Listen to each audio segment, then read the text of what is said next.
Hello everyone. Today I will tell you a story. The story is titled, The Cat Naps Like a Pro. Please like and subscribe to my channel if you appreciate me. You can skip this if you don't like this video. Thank you very much. The story begins as follows. If there's one thing Whiskers, the cat, knew better than anything else, it was napping. To her, it wasn't just a pastime. It was a craft, an art form, a skill to be honed.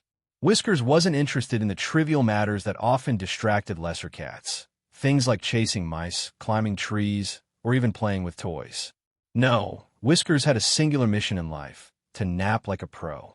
Each morning, as the sun rose, she began her search for the perfect spot. She wasn't one to settle for just any corner or cushion. Whiskers was a connoisseur of comfort, a sommelier of soft spots. She'd inspect the living room, her eyes narrowing as she weighed her options. The couch? Too close to the TV. The windowsill? Too sunny. The human's lap? Too warm. But she'd allow it on occasion for a change of pace. Her favorite place, however, was the armchair in the corner of the room, where she could curl up in a ball and watch the world go by. But before she claimed it as her own, she performed a rigorous inspection. She sniffed the fabric, gently pawed at the seat, and gave it a tentative lick to ensure it was up to her standards. Only once she was satisfied would she settle in, curling her tail neatly around her paws, preparing for the nap of a lifetime. Whiskers had mastered the art of sleeping in various positions, each one serving a different purpose.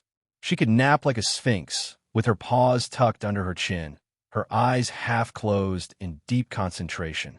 This was the posture she used when she wanted to look as dignified as possible while still getting some quality rest. When she needed to cool off, she would sprawl out on her back, legs splayed like a starfish, belly exposed to the world. This was a risky move, though, vulnerable, yes, but also deeply relaxing. The human often walked by and cooed, "Ah, look at that belly."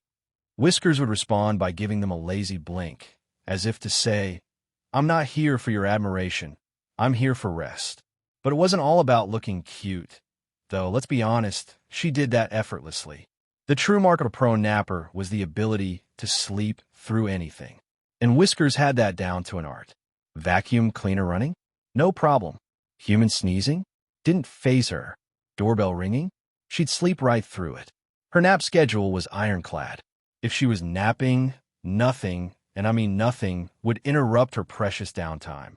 One fateful afternoon, Whiskers found herself in the middle of a nap crisis. After a long and fruitful day of sleeping in every conceivable position, she found herself in the middle of the living room, where all her favorite napping spots were now occupied. The couch was taken by the human, the armchair by a pile of laundry, and the windowsill was no longer available because a sunbeam had moved just out of reach. Desperate, she darted around the room, inspecting every nook and cranny, but nothing seemed quite right. She even considered sleeping on the floor, but that was beneath her professional standards. Finally, she did the unthinkable. She jumped onto the coffee table, curling up on top of a pile of magazines. It wasn't perfect, but it was good enough. As Whiskers closed her eyes and settled in her makeshift nest, she realized that true professionalism wasn't about having the perfect spot all the time. It was about adaptability. And with a satisfied purr, she drifted off into the deepest, most rejuvenating nap of her career. After all, a cat napping like a pro never let a little thing like a lack of ideal conditions get in the way of a good rest.